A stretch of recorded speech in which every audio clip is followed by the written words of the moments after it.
संस्कार और संस्कृति के लिए बहुत महत्वपूर्ण रहा है। कई हमारे ऐसे जो राजस्थान की स्थापना भी आज इस नवरात्रा हिंदू नववर्ष के दिन ही हुई थी, और इसको पहले हम तारीख के हिसाब से मनाते थे। अब हमारी सरकार ने ये तय किया है कि इसको आज नवरात्रा हिंदू नववर्ष के दिन ही मनाया जाए। हर वर्ष ये राजस्थान दिवस के रूप में मनाया जाएगा, और ये प्रदेश हमारा एक वीरों का प्रदेश रहा है। हमारे प्रदेश की एक विशेष पहचान रही है, चाहे वो हमारे पृथ्वीराज चौहान हो, मीराबाई हो, महाराणा प्रताप हो। कई ऐसे नाम जो हमारा पूरा देश जिन पर गर्व करता है, वो राजस्थान को उन्होंने ऊंचाइयों पर पहुंचाया है, और राजस्थान को उनकी प्रेरणा की आवश्यकता है। आज इस जिला बैठक के माध्यम से जो हमारे बजट की, चाहे वो 2024-25 की हो या 25-26 की हो, उसकी समीक्षा की गई है, और 2024-25 के बजट के अधिकतर काम धरातल पर उतरे हैं। हमारी सरकार ने जो घोषणाएं की थी, उनके काम या तो पूरे हो चुके हैं या प्रारंभ हो चुके हैं, और जिले में लगभग अधिकतर काम आज प्रगतिरत है। इसी तरह से हमारा 25-26 के बजट की भी समीक्षा की गई है। उसके लिए जो जमीन के आवंटन हो या उनकी डीपीआर बनाने से लेकर के एफएस जारी करने तक की, उस सबकी समीक्षा करके और उनकी प्रगति से आज जिला प्रशासन ने अवगत करवाया है। अलग अलग विभागों वार भी समीक्षा की गई है, और आने वाले हमारे गर्मी के सीजन में जहां हमें पेयजल की किल्लत ना हो, इसके लिए भी पेयजल की समीक्षा की गई है। उसके लिए पर्याप्त टैंकर और ट्रांसपोर्टेशन के टेंडर की समीक्षा की, तो ये बताया कि अधिकतर टेंडर कर लिए गए हैं और उसके लिए स्वीकृतियां प्राप्त कर ली गई है। अगर कोई जरूरत होगी ट्रांसपोर्टेशन की, वैसे तो मुझे बताया गया है कि लगभग पिछले 5 वर्षों में यहाँ पेयजल के ट्रांसपोर्ट की जरूरत नहीं पड़ी है। फिर भी अगर पड़ती है तो लगभग 60 लाख के टेंडर ट्रांसपोर्टेशन के करके उनकी स्वीकृतियां हैं, और उसकी निश्चित रूप से पर्याप्त व्यवस्था है। इसी तरह से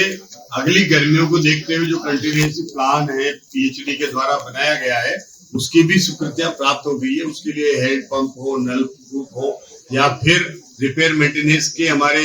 जो मिस्त्री हैं, जिसका पूरा अभियान चलता है पीएचडी का, उन अभियानों के लिए भी उसके लिए 8 टीमें, 8 गाड़ियां, और उसके लिए 40 मिस्त्री अलग से स्वीकृति ले ली गई है। 45 मिस्त्री पुराने हैं, उसके माध्यम से जो यहाँ पर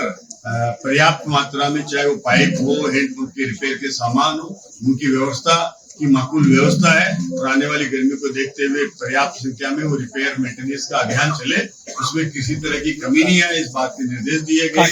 हमें अभी यहाँ बताया गया था कि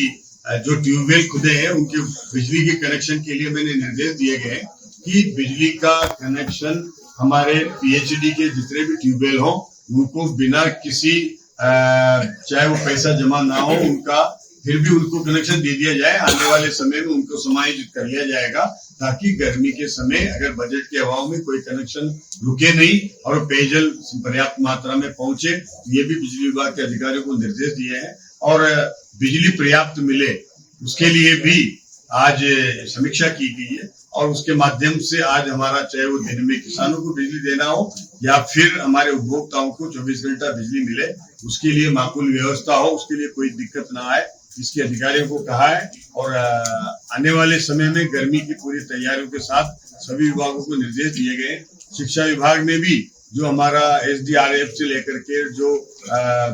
बजट मिला था हर विद्यालय को 2-2 लाख का, उनको निर्देश दिए गए कि काम गुणवत्ता के साथ होना चाहिए, उस पर किसी तरह का समझौता नहीं होना चाहिए। मैंने जिला कलेक्टर से कहा है कि उसकी गुणवत्ता सुनिश्चित करने के बाद ही भुगतान किया जाए, और जो स्कूल जहां जर्जर है उनको भी बजट के लिए जो आवश्यकताएं हैं उनका भी प्रदेश को भेजे गए हैं, और उसकी भी समीक्षा करके और जो भी बजट मिलेगा, तो ऐसे विद्यालय जहां पर पूरी तरह से जर्जर हो गए हैं, उनके लिए भी अतिरिक्त बजट की जो आवश्यकता है, उसके लिए प्रदेश स्तर पर बात करके उन्हें भी बजट दिलाया जाएगा। आज की इस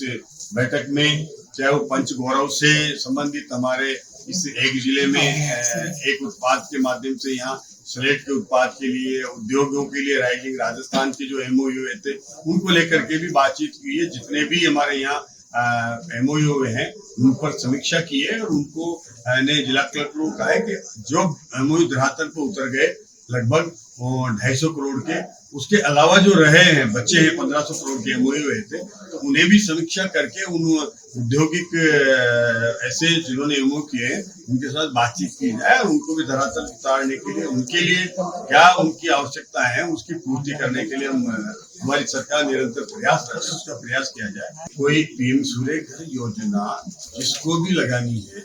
वो उसके लिए 78,000 रुपए का उसमें प्रावधान है। अगर वो उनको लगाने में कहीं हमारे विभागीय स्तर पर कोई दिक्कत आ रही है तो आप बताएं या कुछ उपभोक्ता बताएं, हम पूरी व्यवस्था के साथ उसका प्रयास करेंगे। लेकिन ऑनलाइन रजिस्टर्ड होना है, ऑनलाइन उनको अपना वेंडर चेंज करना है और उनका सोलर लगने के बाद में तुरंत उनको पेमेंट पीएम सूर्य घर माध्यम से होना है। अगर वो उपभोक्ता 100 यूनिट निःशुल्क मुख्यमंत्री निःशुल्क बिजली योजना में रजिस्टर्ड है तो उसको 17,000 रुपए और अतिरिक्त राजस्थान सरकार के माध्यम से हमारा डिस्काउंट देगा। तो इस तरह से ये सब योजना है, उनका आप प्रचार प्रसार करें, मीडिया के माध्यम से भी जितना प्रचार किया जा सकता है उतना करें ताकि अधिक से अधिक सोलर लगा करके हम अपना जीरो बिल कर सकते हैं। 3 किलोवाट का सोलर हम लगा लेंगे अपने घर पे तो उसकी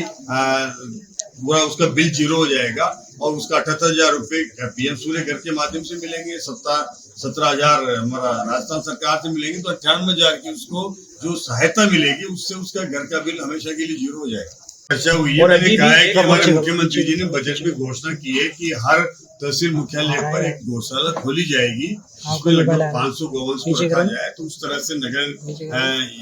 यहाँ की परिषद है वो प्लान बनाए भेजे, सरकार उस पर कार्यवाही योजना बनाकर करेगी और खुद नगर परिषद को भी यहाँ के ऐसे पशुओं के लिए स्वयं की गौशाला खोल करके उसका रखरखाव किया जाना चाहिए। हालांकि मैं तो समझता हूँ हर छोटी नगर पालिका में भी एक अपनी गौशाला वहाँ के नगर निकाय के माध्यम से संचालित होती है और उसमें आवारा पशु आते हैं तो वो भी उसमें वहाँ पर उनको रखा जाता है और उसके अलावा पालतू पशु को कोई घर से छोड़ता है तो उनको भी रखा जाता है और उसके बाद वो अगर नहीं मानता है उसकी कोई पेनल्टी लगे, उसका कोई छुड़ाने आता है तो उसका बिल्कुल होना चाहिए। ये पुरानी व्यवस्था काइन हाउस की थी, वो भी कायम नगर निकाय करे, उसके लिए मैं निर्देश दूंगा स्थानीय निकाय उसको देखे। कोई भी शहर हो, हम केवल सामने वाले पर उंगली उठाएं उससे काम चलेगा, हमारे ऊपर भी 3 उंगलियां उठ रही है। हमें खुद को भी जन सहभागिता के माध्यम से हो या अवेयरनेस के माध्यम से हो कचरा निस्तारण वहां पर करें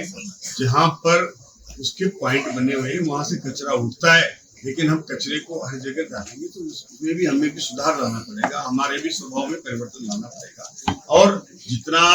जहां पर कोई शिकायत होगी मैं जिला कलेक्टर को कहूंगा, यहाँ के नगर परिषद के सीईओ को बोलेंगे कि इसमें कोई कोताही ना हो, कचरा समय पर उठे, उसकी मॉनिटरिंग भी होनी चाहिए। वहां पर कर्मचारी पूरे लग रहे हैं कि नहीं लग रहे, केवल कागजों में नहीं लगे, इस बात की भी समीक्षा होनी चाहिए, मैं निर्देश दूंगा। लेकिन और कहीं कभी हम उसका दौरा करके देखेंगे उसे कि शहर की क्या हालात है अगले आने वाले समय में, तो आपके सुझाव पर हम बातचीत भी करेंगे और उनको निर्देश देंगे कि साफ सुथरा शहर रहे, कोई गंदगी ना रहे।